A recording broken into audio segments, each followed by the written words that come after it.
Welcome back to Gut Feelings Life Unfiltered. So, today, Dr. Melissa and I are talking about something that most women don't even realize they're experiencing, but it's one of the biggest drivers of chronic stress in the body. And you know, we love to talk about chronic stress, but we're going to be talking about hypervigilance. I don't know if you guys have heard that term before, but it's one that we've been really looking into. And hypervigilance is the constant state of being on. So it's where you're scanning, you're thinking, you're anticipating. Even when nothing actually feels wrong, you're just constantly like surveilling the room. What do I need to do? It's almost like you're a chameleon. I have been this person. Like, who do I need to be safe? Like, just always scanning. It's so tricky because it can feel absolutely like so normal. And for a lot of women, this is just like how they operated. This is just how they function. They don't even question it. But what we want to unpack today is like really important. It's the patterns that that occur and how they affect your nervous system, your hormones, your gut, your energy, and like what you can start doing to shift it because it is an energy suck. I Oh, don't yeah. think like we don't realize how much energy we take in the hypervigilance, in the like ruminating and scanning the room and making sure everybody's taken care of and like all the tech like it takes so much energy, and that's why we're wired and tired at the like we can't even fall asleep because we've been doing this all day Mm, long, so our brain doesn't never had lulls. It's just always on. yeah. Oh my God, don't we all live that way? Yes. Right? So let's get into, I mean, some of us have not heard of this term, so we want to define that for you guys. Yes. Where That's important. Yeah, I mean, hypervigilance is a state where your nervous system, like we said, is constantly scanning for potential threats.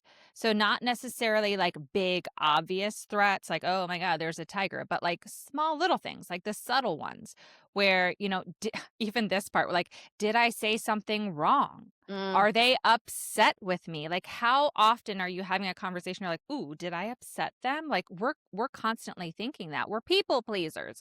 And it's like, what do I need to do next? Are you always planning that next step in your mind? I know I am. And also the thought of like, am I enough? Like, I feel like these are very normal things that we always constantly have ruminating in our mind. And it's this hypervigilance. I know, and it's not always like fear based, which is interesting. It's like more like this constant state of awareness. Hmm. And I just had this experience with my sister-in-law. She had said something that she had thought offended me, right? And so she said that she was like sitting on it and couldn't stop thinking about it. But she Oh, had like come from a weekend of very like a hard experience. And so she was just like in this state of just like being aware, making sure everything was taken care of. And then we got together and she said something. And honestly, because I know her heart, and that's another thing, like when you have people yeah. around you that like know who you are and love you and know your heart and know like that one thing that you said, it just was a thing that they said. Like, let's not analyze it. And then they can. So, what I said to her is, I know your heart. I know that you love me and you don't have to do this with me. I just wanted to Mm, take it off her plate because it's like, we have relationships where we feel like we have to walk on eggshells and we have to be constantly aware, and yeah. sometimes we have the ones that like we don't have to do that with, and those are the ones that Ugh, like are safe place that we need to lean on yes. when we're feeling like that because our brain needs a break. Oh my It God, just yes. so it's like this just heightened awareness, and it's just rooted always in protection and like making sure that we're safe, making sure that we're taken care of. And your brain is trying to stay one step ahead always so you don't get hurt, you're not judged, you're not rejected or overwhelmed. Like my sister-in-law was thinking she's going to hate me forever, she doesn't love me anymore because of Yeah. past stuff that has gone in her life. I hope she doesn't mind me sharing this, but I don't think she would care. She's an open book, but I feel like that story just defines like what true like friendships can really do for us in our life, like a true love of each other. And Yeah, and what anyways, so yeah. many women go through and experience Yeah. every day. Like, how many of you guys have had that same experience? Like, Oh, my God, it's ridiculous. I know we say like one thing and then we're like, Oh my god, like, oh my god, I have so many stories today. So, I was at church last weekend, I was in the toddler room, I was taking care of the kids, and, there was a one we do not watch babies. We do not watch babies, we do You're not. like, "We We're do just not." we do not. So, this woman walks in with the baby, and I go, "We don't watch babies!" Out. Luckily, my friend Sarah was in there and she was like, "Ugh." And she like but I felt so like, what I was just trying I was so worried that this woman was just gonna, like, drop her baby and go. Like, it Oh was my trying god. to make sure that I was safe, that everybody around me was safe, and instead of just, like, taking a breath but Yeah. anyways, I ruminated on that thinking, like, "Why did I say that? That woman probably hates me." And I'm like, "You know what? No more. Oh. We're not doing that anymore." So I stopped myself in my tracks and I thought, "You know what? If she can't see that that was just a moment for me, then she's not for me anyways." Yeah. There you go.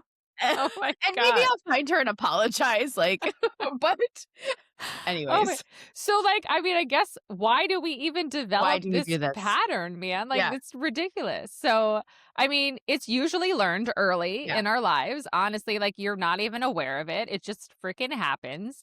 And especially in women who feel responsible for others' emotions. Like, how many of you guys have had that? Like, I know I did growing up with my mom's depression, like, wanting to fix it for her, and we learned how to read the room, how to see who do I need to be to make that other person happy? What do they need from me? I've Mhm. felt this way in my practice with all of my patients. What do they need me to be in order to best serve them? And it's like we're constantly on. And we might have been rewarded for being good or being helpful or being the easy one. And it's like, oh my gosh, over time, that brain wires this as it's safer to stay alert and aware of everything than to actually relax. Just Yeah. scary.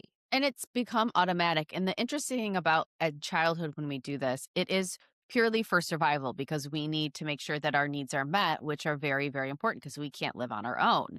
Yeah. And then when we carry it into adulthood, that's when it becomes chronic. It turns into chronic illness. It Oh my turns God, into yes. chronic issues. It turns into insomnia, headaches, Autoimmune issues. autoimmunes. Like it just turns into a lot of things. And this is when it moves into that subconscious state. So it starts to protect it uses as a protect mechanism like the subconscious all those mechanisms in there are to protect you and so you're not choosing to be hyper vigilant now your nervous system has learned that this is how you stay safe so it's not like a choice right Yeah. it's like It's this like it's you said, automatic it's yeah, in your subconscious mind. And I feel like a lot of us don't even realize it's happening where we might be like, well, I'm not stressed. Like I've spoken to so many patients and the women say, I don't feel stressed, but this is a sneaky one that is creating more, I would say, nervous system kind of charge because we're constantly scanning, constantly hypervigilant, but you might not feel stressed. You might not feel it in your body, but it is something that we definitely need to be aware of. Yeah, and it's interesting because well, over with this like the Easter weekend, we were together with family, and my mom, I had said, "Oh, like an incident when I was younger that I noticed how the adults were behaving," and my mom had said, "Well, that is not normal. Like most kids don't pick up on the way your Uncle Bob is reacting at a funeral at 5 or 6 years Yeah. old, or whatever, how old I was, or 8. I forget how old I was, but um."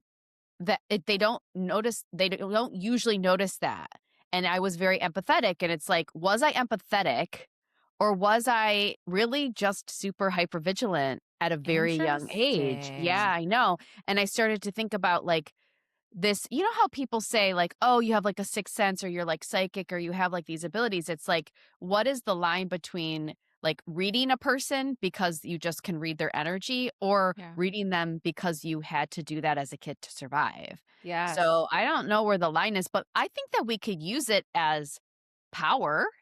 Yeah. I think we can try to shift and reframe some of this stuff, but let's talk about what it does in the body because that is like Ugh. where the true issues lie. So we can use it as good, but it can harm us. So Yeah. Yeah. So when we connect it to the body, like because this is where things get really important when we talk about feeling things in the body. Uh-huh. Like hypervigilance keeps your nervous system, like we said, in a chronic stress response. And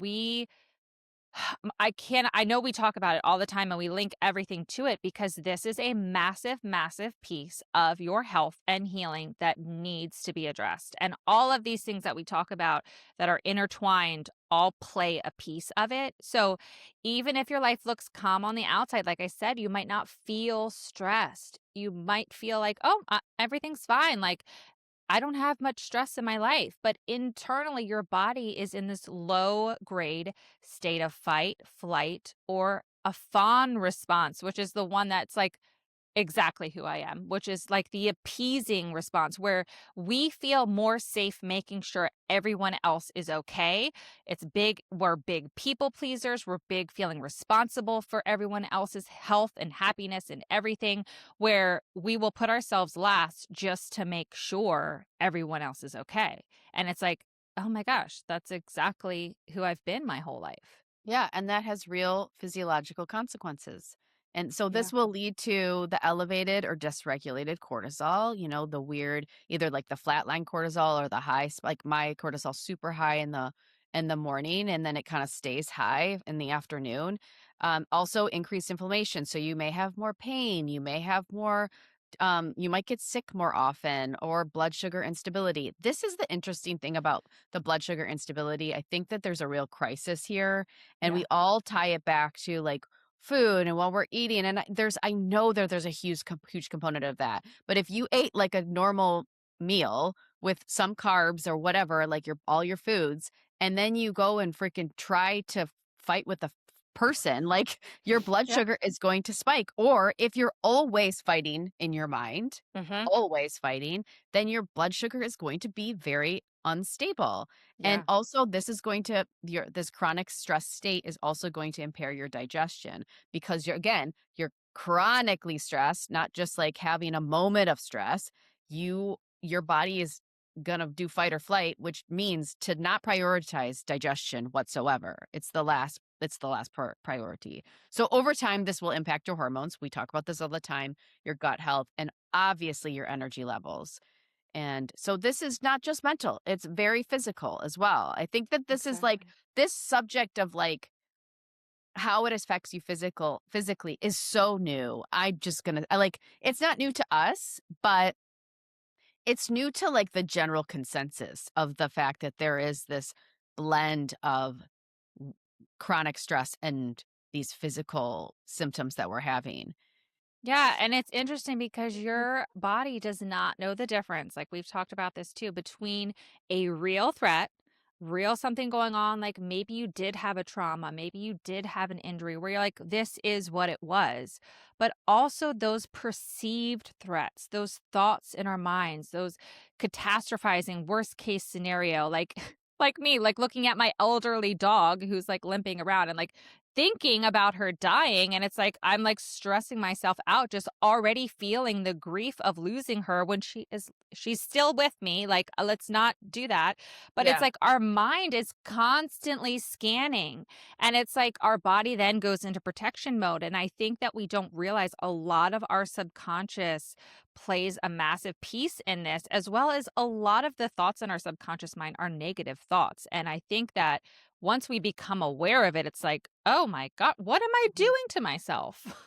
Right. And and I just had a thought because we're talking about like this how starting in childhood, then all of a sudden now you're hyper vigilant. Like we're talking about like a this for that. But we can also talk about like traumas in adult life that change your Yeah. brain chemistry, like a loss of a loved one, a major accident, something like crazy, or a trauma, right? And how it Yeah. can change your brain chemistry to always be scanning the room. Like I remember after my husband died, he died of COVID. I like if any if Levi coughed, I was like, death. I just Yeah. automatically thought of death. And also when my husband died, my whole house was like demolished and falling apart and like nothing worked and all my appliances didn't work. Our hot water tank didn't work. It was like such a crazy time. that when after he died and I had a brand new place with all functioning things, if anything went out of the ordinary, I would like spiral. Like if my dishwasher all of a Yeah. sudden didn't work, which is a very first world problem because I also had no dishwasher when I was younger, like that was fine. But now it's like it was like the whole world. So I would like constantly be hyper vigilant in my home, like making sure everything works and like the Wow. so I think you can obviously have it as a kid. It may start there, but I also feel like it can develop after an adult life, after some major traumas, like even childbirth. Like that Yeah. you experienced childbirth with your sister, and I feel like you were changed after I that. have like PTSD from it. Yeah, I Yeah. remember you were like, "That was insane," so I think that we can have these experiences. What my point is that we can have these experiences throughout our life that change our brain chemistry that make can cause this hypervigilance. And now the goal is, right, to like aware that you're doing it. Yeah. Just be aware that you're doing it. It took me a little bit of time to realize, like actually now I can look back and think, "Oh yeah, I was doing that." It's a lot easier because I'm clearer, but it's hard when you're in it. It's It really is. hard. So, yeah, let's make it like really practical. I mean, and what does hypervigilance even look like in our day to day? So, this might sound very familiar to some of you ladies where overthinking in conversations, Mhm. replaying things in your head. I feel like I'm just like, check, check. Difficulty relaxing even when you have time to relax. Sure. Yes, 100%. Feeling responsible for everyone, always thinking about what's next. That's my Oh biggest. my God. That's my biggest. I always like I think about well, I do all those. Yeah. Yeah. I actually feel like I can relax. I'm doing okay, well, I can I'm doing better at that is what I should say. But Amazing. the overthinking, the replaying, the also planning for conversations that may never happen. Mhm. Mhm. Like, this is what Oh my I'll God. say when they do that. Yes! Why do we do this to ourselves? I It's don't such a know. waste of energy and Energy. time, and it pisses me off that I do it. Like, I don't wanna do Yeah. this anymore. Yeah. Yeah, I don't either, and because you know what? Those conversations may never happen, They don't happen. and in the moment, that's might it might not be how you feel, and I think that there's the shame that part piece to it. Like, when you have a conversation, you're like, "Damn it, I should have done it this way," Yes! and then you're like, Yes. "Shame on you! I can Shameful!" never go back and say what I wanted to say. No, and I Ugh. also wonder if it's the type of people that we surround ourselves with, because if there's a person who does not respect your words or your conversation or doesn't know how to repair or have a conflict with you, then that person may not even deserve that conversation. Yeah, I'm just saying, right? it's So true. maybe It's like true. think about like, okay, well, I may want to have it this way, but maybe they don't even deserve it that way. Yeah. Yeah. Sad truth, I but mean, well, I guess even, like, we might struggle to be, like, in the present moment. Like, mhm. I feel like, I noticed this in myself, I would say at least 2 years ago, where, like, I was craving for, like, being in a present moment, but it was such a struggle for me because of all these other things I did. I was always planning the next step, and I noticed that too with my family, even for, like, get-togethers, like, we're all very similar and, like, we're cooking, cleaning, we're planning, we're blah, blah, blah, this and that. It's like we never were able to be in the present moment with each other. And it's like, I'm at a point in my life where I can't handle that anymore. Like I know Mhm. because it's like I'm recovering. I'm in recovery. So Yeah. it's hard for me to now allow it to happen, even though I was that way. It's like I'm trying to be more present and spend time and have that connection with people. Like that's what I crave. And so it's kind of difficult for me now to be around people that are the way I used to be, even though it was perfectly normal for me to be that way. I know, it's so interesting. You It have had is. a very abrupt shift. Like you've been working on it for I would say for a couple years, but like your boundaries, like how you're operating is so healthy and like very up like you're like this is the way it is. And then you're going to like lose people in those Yeah. moments of like shifting to being aware and making these changes, like you may lose friends, like you may lose people that you thought you were close with. People might not get on board with this Yeah. new version of you once you're stuck. Once you stop trying to make sure that you're ahead of them and ahead of their thoughts and their feelings and what they need, like, they might not it might be uncomfortable for them. They're like, "Well, why don't you take care of me? Because you've always taken care of me." Yeah. You know? Yeah. So, it's interesting when you do make the shift, but let's talk about the reframe because I think, Yeah. this is how we're talking about how we possibly could be, but this is it's not like a personality flaw. Like I said before, it's like we could also reframe this into making it a power a power move, like I like a that. Yeah. superpower. But Yeah. this is like really just a learned nervous system pattern, like we said earlier. And anything that's learned can be I can be unlearned, but it also can be changed and Yeah. modified to fit, right? So, you know, I don't know. I just feel like sometimes there's this shame and like all of these traits of who we are. And I want to like change that idea of like, you're not wrong. You're Mhm. not um flawed. We can take your strengths from the hypervigilance and use them to your benefit while still taking care of yourself. I think that Yeah. there's a way we can balance that. But I agree, and I feel like and even, like, those parts of us, like, loving and appreciating them for yes.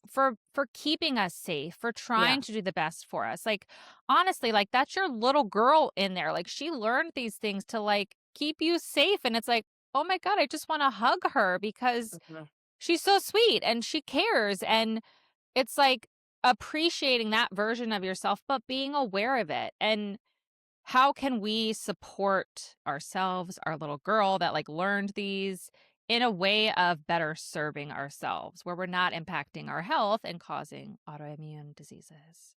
Yeah, so we're gonna take small steps, right? Because I feel like if we abruptly or just not abruptly, it's not the word, but if we're just like it, the shift can be also very painful, which Yeah. you and I both know that like when you start creating boundaries and making yourself the priority, it is very uncomfortable. It's very awkward. It's uncomfortable for others. So we want to start taking the small steps into this process.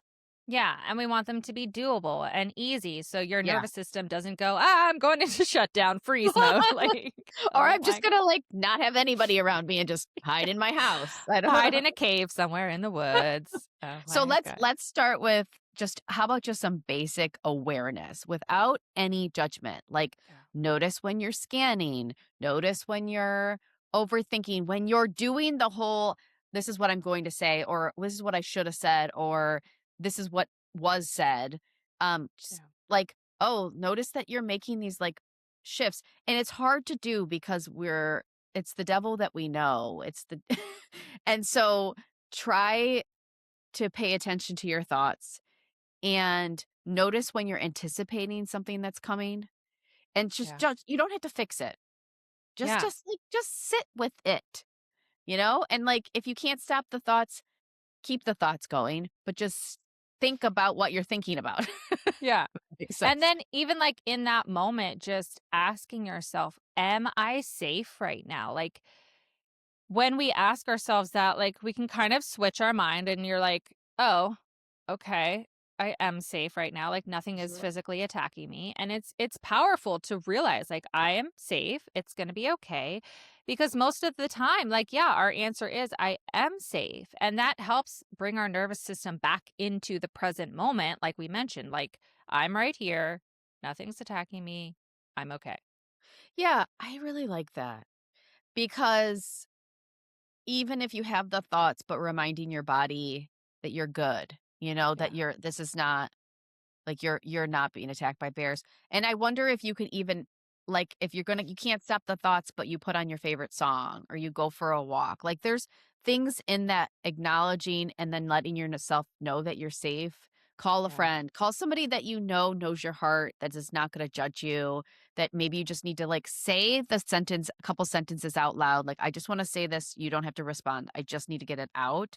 Like, there's a way to tell yourself you're safe in different ways, I think. So, I love Yeah, that I mean, point. and then I think that one goes right into the next one, which is like grounding in your body. So first you're like, Mhm. I'm Oh, yeah. safe. And Yeah. then next you need to like feel it in your body. You need to feel it's so simple and like I know lots of people are like, "Well, that's stupid." But you just want to like feel your senses, like feel your feet on the floor. Like Mm. I am safe. You're feeling your feet on the floor and breath is so important. Take a slow breath.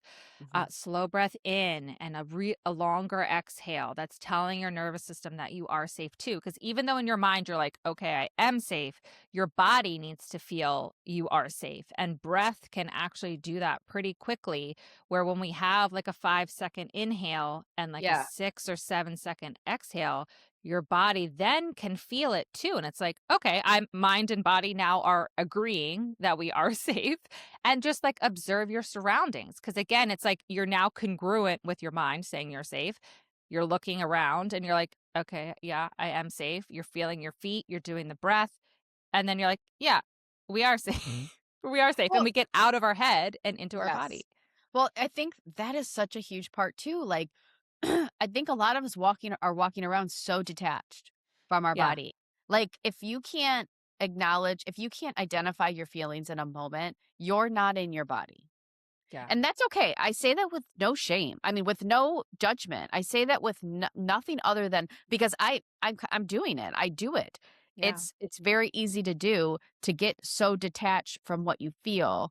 And I've noticed it for me in the last couple weeks because I'm moving. I'm doing a big move to Florida, and I'm like, I got to check all these. But I'm very hyper vigilant right now. I got a lot of checklists, but like not in a healthy way.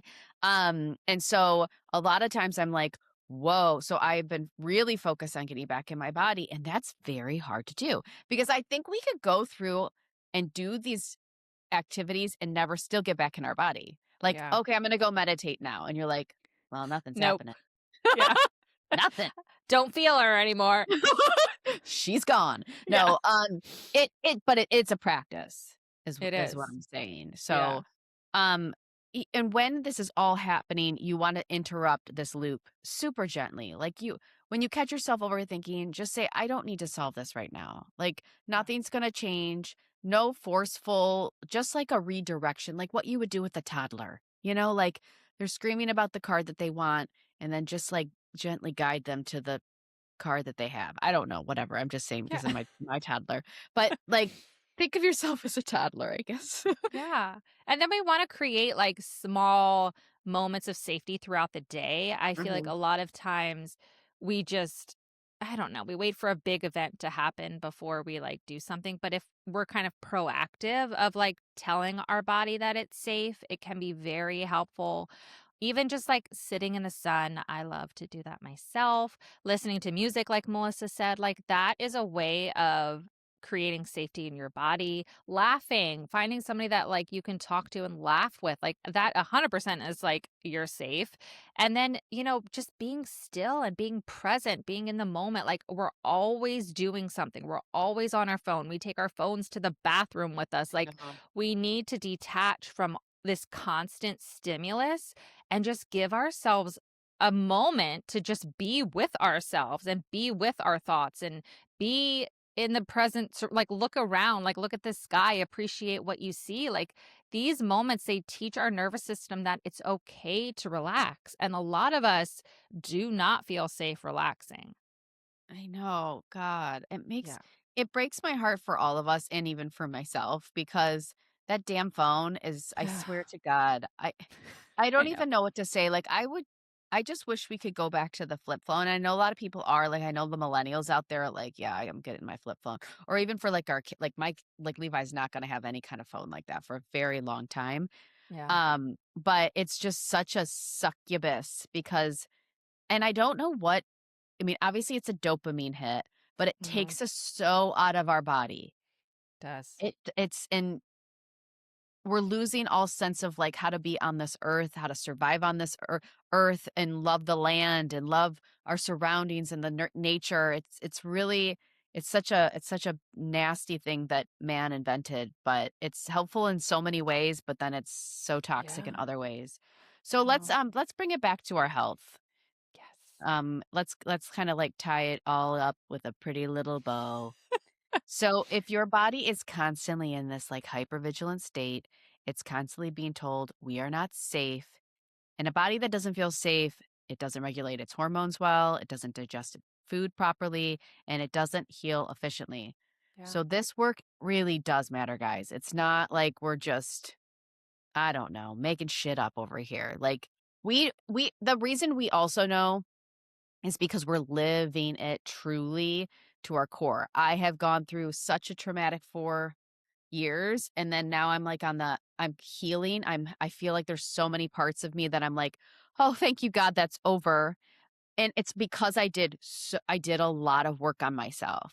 I Yeah. did the therapy, I did the healthy boundaries with my family and my friends. I made sure I took care of myself. I made sure that I took care of myself while still taking care of my son and teaching him how to be a human on this planet as well. So, It's you amazing. it takes time, it takes effort, but it takes loving yourself to your core. I love that. I mean, Mhm. and it's all a piece. Like, Mel and I are functional medicine doctors, but we're not the ones that only give you supplements or Yeah. protocols. Like, this is a massive piece of it. Like, you can't fully heal. Like, we want full results for everyone. We want like transformation where you're living the best life possible and dealing and addressing with this piece of it. Like, all of the things that we talk about on their podcast and we're going to be talking about in our programs are a huge piece that has to be looked at and has to be addressed, where then you can get into your safety state of your nervous system so you can heal. A supplement is not going to heal you when you're living in this fight, flight, freeze, fawn. So it's like this piece, guys, you might think there's no relevance to your health, but Mhm. this is a huge piece because we were doing all the other things. And that's why when we started looking at this, we were like, okay, Oh, this is big why we're so stuck. oh, this is why I have to, Oh like, my have, like, 2 god. foods that I can eat. I mean, Right? that's a huge thing, like, I know people will ask me, like, "Oh, what should I not eat? Mhm. Should I with" and I'm thinking, like, obviously, there's a time and a place to, like, modify your diet and, like, do all Yeah. that stuff, but truly, when it comes down to it, like, diagnosed or I was semi-diagnosed with SIBO, which that is a lifelong thing of, like, Oh, yeah. not eating anything, and I'm Mhm. thinking, "Motherfucker, like, this sucks, like, this is gonna be a long journey," and the moment I started I was working with Jen, we did this whole, like, protocol on, like, my nervous system, and I the shift was so obvious. Like, I can eat the only I can't eat dairy and gluten because my body rejects it, but that's, like, manageable, but I Yeah. literally couldn't eat, like, an avocado. Yeah. Like, fuck, are you kidding me? I couldn't eat, like, an apple, like, the stupidest stuff that, like, I should be able to eat. Not the stupidest stuff, that's a bad word to say, Things but, that like, you wanna eat, come yeah. on, things that I'm gonna, like, eat the brownie with my son for dessert sometimes. Like, I want to, like, enjoy my life whole and beautifully, and when you're having all these restrictions, there's so much fear around it, and, like, when I So started much. focusing on my nervous system. Oh, I mean, I can eat things that I I can eat all the things.